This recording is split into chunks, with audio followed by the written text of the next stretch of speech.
अब इस डिजायर की प्रॉब्लम समझ पा रहे हो? क्योंकि ये डिजायर्स, मजे की बात क्या है, हम सबके अंदर बन जाते हैं, आपने बनाए नहीं है। ऐसी गलतफहमी होती है आपको कि मैंने चूज किए हैं। चूज नहीं किए हैं। जैसी आपकी अपब्रिंगिंग है, जैसा फैमिली बैकग्राउंड है, जैसा फ्रेंड सर्कल है, जो सुबह से रात तक आप देखते रहते हो, जिस तरह की एड्स देखते हो, जिस तरह की मूवीज देखते हो, जिस तरह के सीरियल्स देखते हो, उसके हिसाब से डिजायर्स बनने लग जाते हैं, जो हो सकता है शॉर्ट टर्म में तो आपके लिए अच्छे हैं, लेकिन लॉन्ग टर्म में आपकी धज्जियां उड़ाने वाले हैं। तो क्या हो अगर ये जो डिजायर्स हैं इसको आप खुद चूज करो, खुद प्लांट करो, जैसे एक सीड नहीं है। क्योंकि हो सकता है वो जो डिजायर्स पड़े हुए हैं वो कैक्टस के जैसे हैं कि वहां मरना ही मरना है। क्योंकि डिजायर्स आपको लगता है, अब ये बहुत बड़ी गलतफहमी है, इसको देखने के लिए थोड़ी सी समझ चाहिए, कि आपको लगता है कि हम खुद चूज करते हैं अपने डिजायर्स। आप नहीं करते हो। मार्केटिंग की पूरी एक दुनिया है। जिन लोगों का इंटरेस्ट है आपको जो चीज बेचने में, आपको पता भी नहीं लगेगा कैसे वो उससे रिलेटेड डिजायर्स आपके अंदर प्लांट करते चले जाएंगे, डायरेक्टली या इनडायरेक्टली। एड्स को लेके क्या करते हैं? सबको अपनी पड़ी है जी, एज सिंपल एज दैट। लोग क्यों करते हैं? मतलब लोग कचरा भी बेचने के लिए क्यों तैयार है? चलो कोई आदमी गरीब है तो उसका तो फिर भी समझ आता है कि वो अपनी फैमिली के लिए, किसी के लिए कर रहा है। अरे वो लोग जिनके बैंक अकाउंट में करोड़ों रुपए पड़े हैं, सो कॉल्ड सेलिब्रिटीज, क्या वो झूठ नहीं बोलते हैं आकर के? क्या वो जिन भी चीजों की ऐड कर रहे हैं वो खुद खाते पीते हैं? लेकिन ऐड तो करते हैं। क्यों करते हैं? पैसा दो, कुछ भी बुलवा लो, बट पैसा तो उनके पास में है, फिर क्यों करते हैं? लालच है जी। फॉर एग्जाम्पल, आपको क्रिकेट का शौक है तो आपका कोई आइडल है, उसने आकर के बोल दिया कि ये खाओ, चाहे वो उसको हाथ भी ना लगाए, खुद ना अपने बच्चों को खिलाए, ना अपनी बीवी को, किसी को ना खिलाए, लेकिन अगर उसने आकर के बोल दिया कि ये खाओ, तो क्या होगा?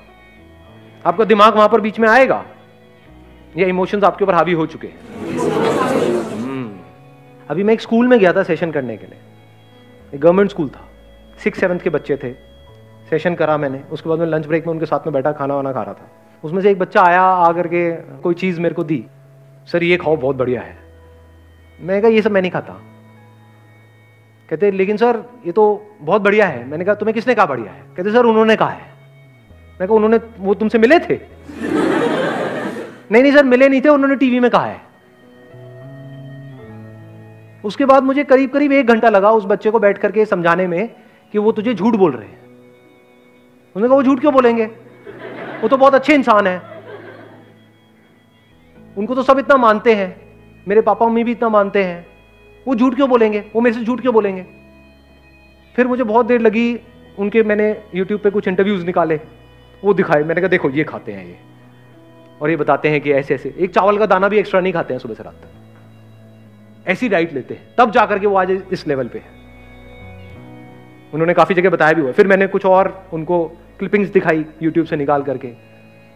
एक एक्ट्रेस है जो तरह तरह की एड्स करती है, अगेन नाम नहीं लूंगा, लेकिन तो उसकी एक क्लिपिंग दिखाई जहां पर एक टेलीविजन शो में वो गई थी, वहां पर गलती से उसकी चाय में किसी ने चीनी डाल दी, चाय में या कॉफी में, मेरे को क्या पता। तो उसकी चाय में या कॉफी में किसी ने चीनी डाल दी, तो वहां पे बहुत उल्टा सीधा उसने बोला उस पर्सन को भी और चीनी के बारे में भी। और वो जिस तरह की एड्स कर रही है, that is all loaded with sugar, chemicals और पता नहीं क्या क्या। तब जाकर के उन बच्चों को ये रियलाइज हुआ कि एक्चुअल में ये लोग झूठ बोल रहे हैं, नहीं तो वो ब्लाइंडली फॉलो कर रहे हैं। ये छोटी प्रॉब्लम नहीं है, बहुत बड़ी प्रॉब्लम है। जो बच्चा उनको फॉलो कर रहा है, जिसने उसको आइडल बनाया हुआ है, उसको नहीं पता है कि वो खाना गलत है। उसके लिए तो उन्होंने बोल दिया, बिल्कुल ऐसा है जैसे भगवान ने कुछ बोल दिया, उसके लिए तो आइडल है ना। तो उस बच्चे को नहीं पता है कि उसके लिए वो गलत है, उनको तो पता है ना कि उसके लिए गलत है।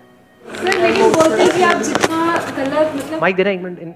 सर मतलब अगर हम कोई अगर काम करते हैं, अगर हमसे कोई गलती हो जाती है तो कहते हैं ना कि आप गलती से ही सीखोगे। अगर आप सारी चीज़ें सही करते जाओगे तो आप सीखोगे कैसे? तो जैसे हम लोग भी बहुत सारी गलतियां करते हैं, तो उससे हमें सीख मिल जाती है कि अच्छा हमें एक बार धोखा मिल गया तो हम दोबारा ये चीज़ नहीं करेंगे। तो सर हमें गलतियाँ करते रहना चाहिए, मतलब हाँ ऐसे सीखते रहना चाहिए। तो ये क्या मतलब सर? अब होता क्या है, मेरे अलग अलग सेशंस में आप अलग अलग बातें सुनोगे, अंदर अंदर सबकी खिचड़ी बनती चली जाएगी। क्योंकि एक सेशन में मैं बोलूंगा कि हम अपनी गलतियों से ही सीखते हैं, जिसने गलती नहीं करी उसने क्या किया। इसका मतलब ये थोड़ी कि हम गलतियां ही करते रहें। देखो समझदार कौन है जो बार बार गलती करे और फिर भी उससे ना सीखे, वो समझदार है या बेवकूफ है या महाबेवकूफ है? महाबेवकूफ। एक ही गलती को 10 बार करे। दूसरा बंदा जिसने गलती करी उससे सीख लिया, उसको समझदार कहेंगे या बेवकूफ कहेंगे? समझदार है। तीसरा बंदा जो गलती करने से पहले ही औरों की गलतियों से सीख जाए और वो गलती करे ही ना, वो वाली गलती ना करे, वो उसको क्या कहोगे? महाबेवकूफ या महासमझदार? महासमझदार।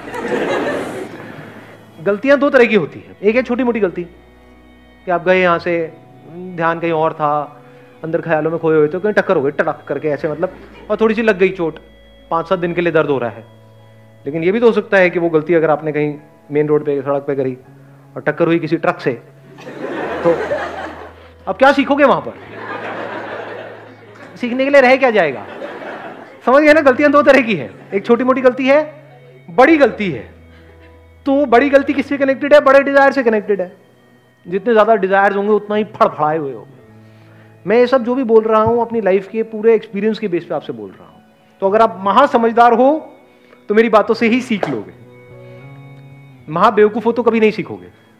समझ गए? मैं लाइफ में कई जगह पे फंसा हूं। क्यों फंसा हूं? क्योंकि अंदर एक डिजायर को पनपता रहा कि मुझे ये चाहिए, ये चाहिए, ये चाहिए, ये चाहिए, ये चाहिए।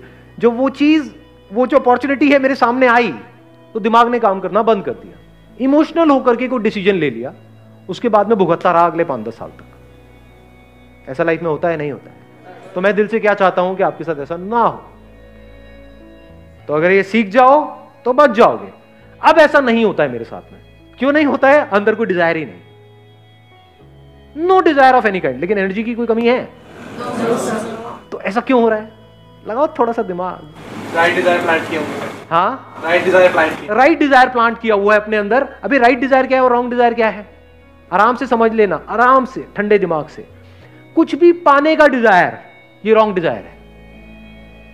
अपने आप को कैपेबल बनाने का डिजायर, अपनी कैपेबिलिटीज को बढ़ाने का डिजायर, अपना जो हाईएस्ट पोटेंशियल है उसको अचीव करने का डिजायर।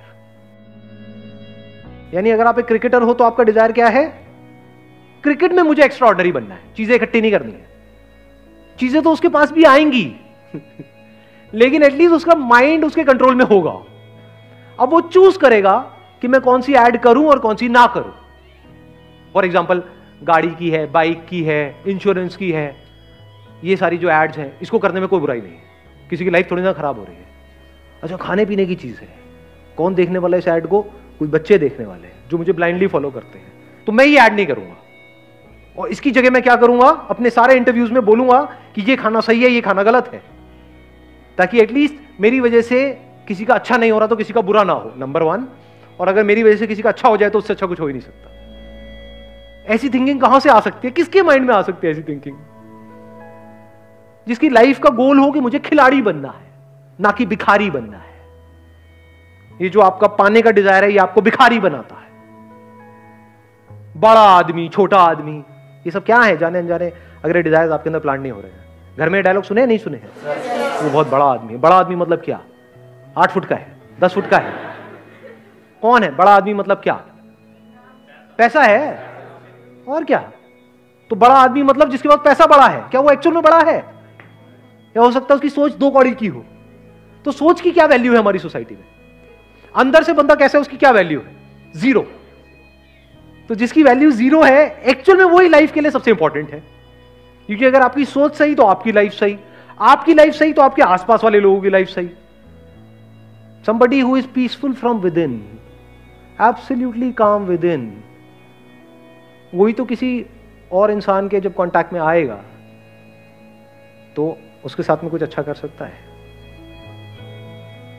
जिसके अंदर पहले ही भूचाल है, मतलब बवंडर चल रहा है, वो जब भी किसी के कांटेक्ट में आएगा वो एक ही बात सोच रहा होगा, मैं इसको कैसे यूज करूं अपना वो पूरा करने के लिए। जो चीज मुझे चाहिए उसमें ये काम का है या नहीं है? काम का है तो आपके लारे लप्पे करेगा, नहीं है तो आपको साइड में कर देगा। ऐसी नहीं है दुनिया। अपना काम निकालने के बारे में सोचते सुबह से रात। ऐसे बनना चाहते हो या फिर ऐसे बनना चाहते हो कि कहीं पर बैठे हो किसी के साथ में, अब वो चाहे अमीर है गरीब है कोई फर्क नहीं पड़ता है, चाहे रोड के साइड में बैठ करके चाय पी रहे हो, घंटों तक बैठे हो, बैठ करके देख रहे हो, ऑब्जर्व कर रहे हो, ये ऑब्जर्व करने के लिए अंदर एक ठहराव होना चाहिए, अंदर खुशी होनी चाहिए। खुशी और पीस ऑफ माइंड अलग अलग चीजें हैं, एक ही है? अलग है? एक ही है? एक ही है। ये अलग अलग चीजें नहीं है, नाम अलग अलग है। उसको आप शांति कहो, खुशी कहो, एक ही चीज है। आप लोग खुश रहना तो चाहते हो, सब रहना चाहते हैं दुनिया में, लेकिन ये नहीं पता है खुश रहते कैसे हैं।